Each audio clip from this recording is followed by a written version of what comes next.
এই আন্দোলন, এই বিপ্লব, এই অভ্যুত্থান আমরা একা করি নাই। আমাদের প্রবাসীরা সমান কৃতিত্বের দাবিদার। তাদের ভোটাধিকার কেন থাকবে না? তাদের ভোটাধিকার অবশ্যই নিশ্চিত করতে হবে। তাদের ভোটাধিকার শুধু নিশ্চিত করলে হবে না, তাদের ভোট প্রয়োগ নিশ্চিত করারও ব্যবস্থা করতে হবে। এই নির্বাচন হতে হবে সকলের জন্য লেভেল প্লেইং ফিল্ডের উপরে। সমতল মাঠ নিশ্চিত করতে হবে, প্রশাসনকে নিরপেক্ষ করতে হবে, কোনো মাস্তানতন্ত্র চলবে না, কালো টাকার খেলা মানব না। এগুলো নিশ্চিত করে আগামী বছরের প্রথম অংশে নির্বাচন দিতে হবে। নির্বাচন বিলম্বিত হলে কিছু জটিলতা সৃষ্টি হবে, বুঝ আমাদের আছে, কিন্তু আমরা কোনো প্রিমেচিওর ডেলিভারি চাচ্ছি না। নারায়ণগঞ্জের সাইনবোর্ড এলাকায় সুমাইয়া নামের এক বোন, সে বারান্দায় দাঁড়িয়ে 4 তারিখ দৃশ্য দেখছিল কি হয়। ঠিক এই অবস্থায় আকাশ থেকে গুলি এসে তাকে এফুড় করে, কোলে 2.5 মাসের বাচ্চা ছিল, বাচ্চা সিটকে পড়ে গেছে, মা সাথে সাথে দুনিয়া থেকে চলে গেছে। সুমাইয়ার মেয়ে সুবাইতা, আমি তাকে দেখে খুবই খারাপ লাগলো। আমি বললাম যে মেয়েটা আমাদেরকে দান করে দেন। পরিবারের সদস্যরা বললো আমরা শান্তিতে থাকবো যদি এই মেয়েকে আপনাদের কাছে দান করে দিতে পারি। আলহামদুলিল্লাহ, তারা দান করে দিল। ঢাকার এক বিশিষ্ট শিল্পপতি, আল্লাহ যাকে ছেলে মেয়ে কিছুই দেননি, তিনি খবর পেলেন, তিনি ওই পরিবারে ছুটে গেলেন, মেয়েটা নিতে চাইলেন। তারা বললো এই মেয়ের মালিক আমরা নই, এ মেয়ের অভিভাবক জামাত ইসলামী।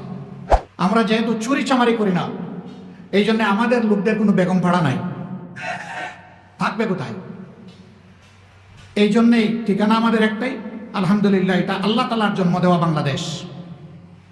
এই বাংলাদেশকে নিয়ে আমরা গর্ব করি, এই বাংলাদেশকে নিয়েই আমরা বাঁচতে চাই। আল্লাহ তাআলার কাছে আমরা সাহায্য চাই, এদেশের আপামর জনসার সাথে আমরা যেন মর্যাদার সাথে এই বাংলাদেশে বসবাস করতে পারি। আমরা কেন আমাদের স্বপ্নের বাংলাদেশটা গড়তে পারলাম না?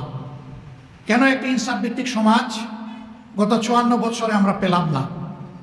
উত্তর একটাই, একটা সম্পদের অভাবের কারণে আমরা এটা পারিনি। এটি হচ্ছে চারিত্রিক সম্পদের অভাব। এই চারিত্রিক সম্পদের অভাবের কারণেই আমরা দেশ গড়তে পারিনি। যারাই যখন দেশের দায়িত্বে গিয়েছেন দেশ পরিচালনার জন্যে, তারা প্রথমে চিন্তা করেছেন আমার সুবিধাটা কোথায়, এরপরে চিন্তা করেছেন আমার দলের সুবিধা কোথায়। এই 2 সুবিধা মিটাতে গিয়ে তারা হাঁপিয়ে উঠছেন। এরপরে জনগণের দিকে আসলেই ভালো করে ফিরে তাকানোর তারা সময় পাননি। এই প্রত্যেকটা মানুষ বড় ভাগ্যবান ভাই, আমি তার ব্যতিক্রম। সবার নিজের বাড়ির চাইতে শ্বশুর বাড়ি ধনী, তবে ইলেকশনের আগে নয়, বিজয়ী হওয়ার আগে নয়।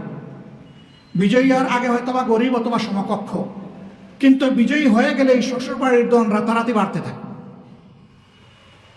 তার কারণ মনে মনে ভয় পায়, আমার অ্যাকাউন্টে যদি টাকা ঢুকে দুদক হয়তো আমার ঘরে একদিন চলে আসবে। কিন্তু যদি শ্বশুর শাশুড়ি শালা শালীর নামে পোস্টিং হয়ে যায়, শালার বোন নামে যদি জমা থাকে, তাইলে আশা করি দুদক সেখানে পৌঁছবে না। কিন্তু কপাল মন্দ থাকলে দুদক সব জায়গায় চলে যায়। তারা দুদককে ভয় করে। এই জায়গায় যদি তারা আল্লাহ তাআলাকে ভয় করতো, তাইলে জনগণের সম্পদে তারা হাত দিতে পারতেন না। 15.5 বছর এই দেশ থেকে বিপুল পরিমাণ অর্থ বিদেশে পাচার হয়েছে। এমন আরও রাজনৈতিক আলোচনা এবং বিশ্লেষণার ভিডিও পেতে আমাদের চ্যানেলটি অবশ্যই সাবস্ক্রাইব করবেন। সকলকে